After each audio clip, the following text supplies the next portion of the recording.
Bismillahirrahmanirrahim. Assalamualaikum warahmatullahi wabarakatuh. Alhamdulillah. Alhamdulillahi rabbil alamin. Hamdan yuafi ni'amahu wa yukafi'u mazidah. Ya Rabbana lakal hamdu kama yanbaghi li jalali wajhika wa 'azimi sultanik. Allahumma salli ala sayyidina Muhammad miftahi babi rahmatillah adada ma fi ilmillah salatan wa salaman daimaini bidawami mulkillahi wa ala alihi wa sahbihi wa mawalah. Subhanaka la ilma lana illa ma 'allamtana innaka antal alimul hakim. 'Allamal insana ma lam ya'lam. Wa qala rabbi shrah li sadri wa yassir li amri wahlul 'uqdatam min lisani yafqahu qawli. Ya Fattahu ya Alim. Allahumma faqihna fid din wa 'allimna ta'wil. Allahumma 'allimna ma yanfa'una wa zidna ilma ya arhamar rahimin. Amma ba'd. Sahabat Al-Syifa yang dirahmati Allah Subhanahu wa taala, puja serta syukur kita panjatkan kepada Allah Subhanahu wa taala. Alhamdulillah, pada kesempatan hari ini Allah berikan kepada kita kembali waktu untuk belajar, untuk sama-sama ngaji Nazm Muqaddimah Jazariyah. Semoga pertemuan ini Allah berkahi, dan apa yang kita dapatkan dari pertemuan ini Allah juga berkahi sehingga bisa bermanfaat untuk kita dan orang-orang di sekitar kita. Kemudian salawat beserta salam semoga senantiasa tercurah limpah kepada kedua hasanah Habibana wa Nabiyana Rasulullah Muhammad sallallahu alaihi wasallam. Juga kita berharap agar salawat beserta salam tercurah kepada keluarga beliau, kepada para sahabat beliau, dan siapapun yang mengikuti ajaran Nabi Muhammad SAW. Semoga kita termasuk di antaranya, dan semoga kita kelak di yaumil akhir mendapatkan syafaatul uzma dari Rasulullah SAW. Sahabat Al-Syifa yang dirahmati Allah Subhanahu wa taala, di pekan sebelumnya kita sudah mengenal istilah-istilah yang akan kita bahas pada bab ini. Bab ma'rifatil wuquf wal ibtida, bait ke-73 sampai 78 dari Nazm Muqaddimah Jazariyah. Kita sudah mengenal apa itu waqaf, apa itu ibtida, apa itu kemudian saktah, lalu kemudian ada istilah qata'. Insyaallah pada pertemuan hari ini kita akan lebih bahas mendalam lagi kaitannya dengan bab ini. Kita akan mulai masuk ke dalam nazmnya dan mengenal macam-macam waqaf yang dimaksud oleh Imam Jazari di dalam bab ini. Bab tentang waqaf dan ibtida dimulai dari bait nomor 73 sampai bait nomor 78. Baik, kita akan mulai masuk. Bismillahirrahmanirrahim. Dan kita akan baca bersama-sama. Qala al-muallifu rahimahullah wa nafa'ana bi 'ulumihi wa 'ulumi syayikhina fid dharaini amin. Muallif mengatakan, wa ba'da tajwidika lil hurufi la budda min ma'rifatil wuqufi wal ibtida'i. Di sana secara lafaz berhenti pada al-wuquf, tetapi secara bahasan kita bisa berhenti pada kata di bait nomor 74, yakni wal ibtida'i.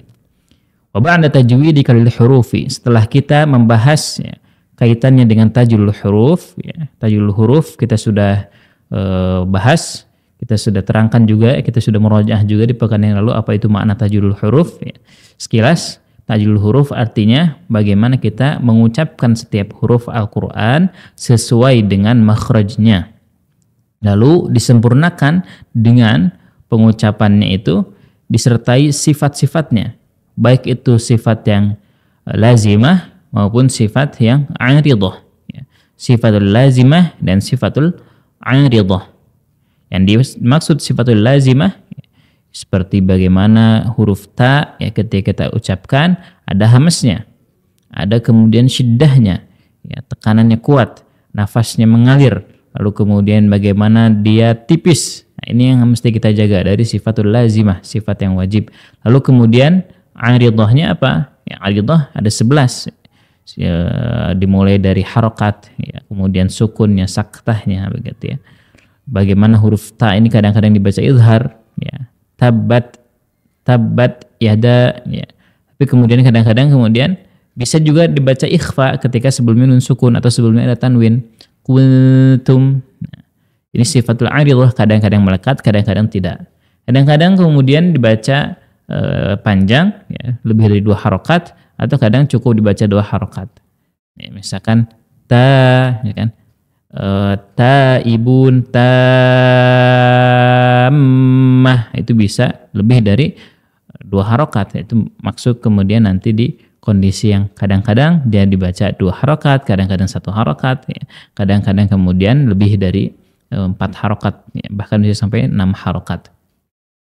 Lalu kemudian tebal tipisnya juga dijaga. Ini termasuk kemudian yang dimaksud dengan sifat, ya. Sifatul aridhah, sifat yang kadang melekat, ya. Tapi kalau untuk ta karena selalu tipis, maka yang dimaksud dengan tebal tipis kadang-kadang misalkan lam, ya, lam kadang dibaca tebal ketika di lafzul jalalah sebelumnya harokat dhammah atau fathah. Huruf ra, bagaimana ketika ra dibaca tebal atau tipis?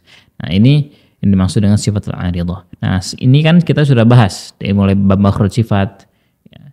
Kemudian setelahnya ada bab tajwid, kita sudah dikenalkan atau diingatkan oleh Imam Jazari tentang kehati-hatian kita, ya, ketika mengucapkan huruf-huruf Al-Quran, yang tebal jangan dibaca tipis, yang tipis jangan dibaca tebal, dan seterusnya.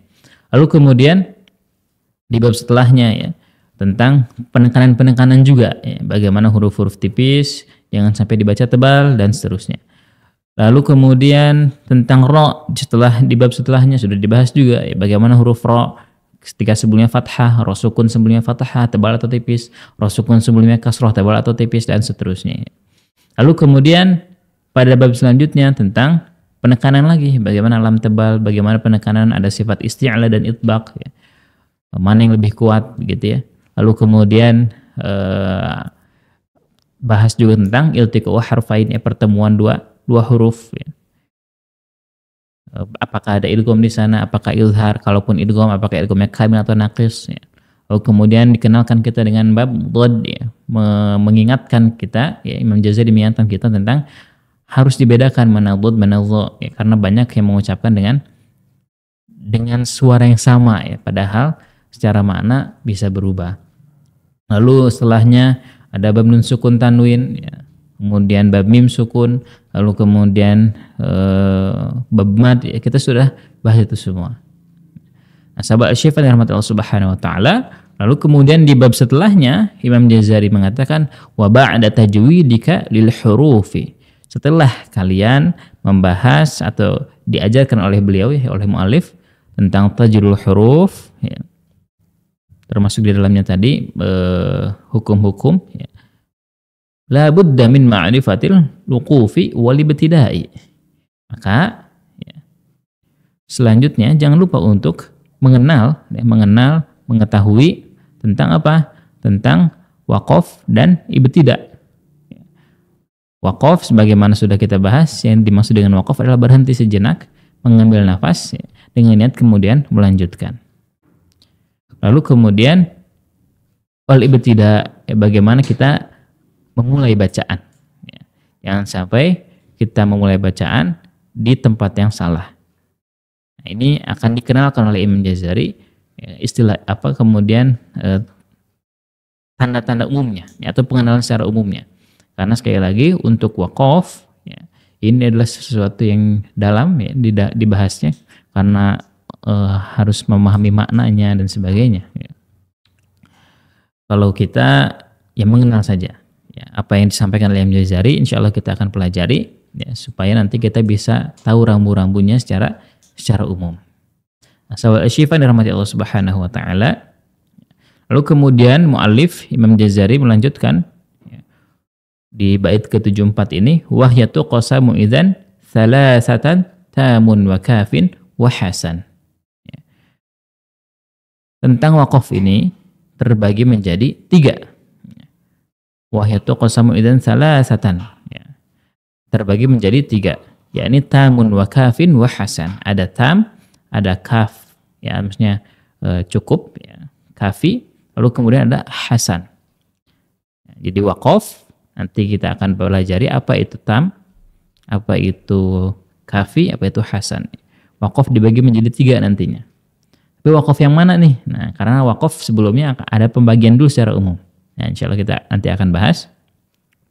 Lalu kemudian sahabat Al-Syifa rahmat Allah Subhanahu wa taala, di bait selanjutnya, di bait nomor 75, ya, muallif melanjutkan, wahya lima tamma fa illam yujadi ta'alluqun aw kana ma'nan, ya, fabtadi fattamu fal kafi wa lafdhan famna'an illa ru'usa la yujawwiz fal hasan. Jadi, ya, ketika bacaan berhenti pada kalimat yang sempurna, ya, tam sempurna, ya, sempurna secara kalimat, ya, maksudnya tidak ada kaitan, ya, antara ayat yang kita baca dengan selanjutnya, baik itu secara lafaz maupun secara makna, ya. Atau ada kaitan secara makna saja, lafaznya sudah selesai, ya. Maka mulailah bacaan dari sesudahnya, ada kalimat sesudahnya. Fattamu, nah yang pertama kita bahas tadi adalah tam, ya. Yang kita bahas tadi di awal, ya ini lima tamma fa illam yujri ta'alluqun, ya. Tidak ada kaitan antara lafaz yang kita baca, ayat yang kita baca dengan kemudian lafaz setelahnya ataupun makna di setelahnya, maka itu disebut dengan tam. Fattamu. Fal kafi kemudian disebut dengan kafi adalah apa yang dijelaskan setelahnya, yakni au kana ma'nan, ya, masih ada keterkaitan secara makna, lafaznya sudah selesai tetapi secara makna masih berkaitan. Nah, ini disebut dengan kafi. Baru tadi, maka kalau kita baca kafi, ya, ada waqaf kafi nanti. Nah, apa itu waqaf kafi kita akan jelaskan nanti. Kita lanjut saja, tidak harus diulang dari sebelum-sebelumnya. Nah, untuk contohnya juga kita akan jelaskan nanti. Kita baca dulu nazamnya. Lalu kemudian, walafdhan famna'an illa ru'usa la yujawwiz fal hasan. Tadi yang kedua disebut dengan kafi. Nah, jika berhenti pada kalimat yang masih ada kaitan, ya, dengan kalimat setelahnya, ya, secara makna maupun lafaz, maka jangan memulai dari kalimat sesudahnya, ya. Kecuali waqaf itu ada di akhir ayat, ya, maka itu dibolehkan, dan ini disebut dengan waqaf hasan. Maksudnya apa, sahabat Al-Syifa rahmatullah subhanahu wa ta'ala?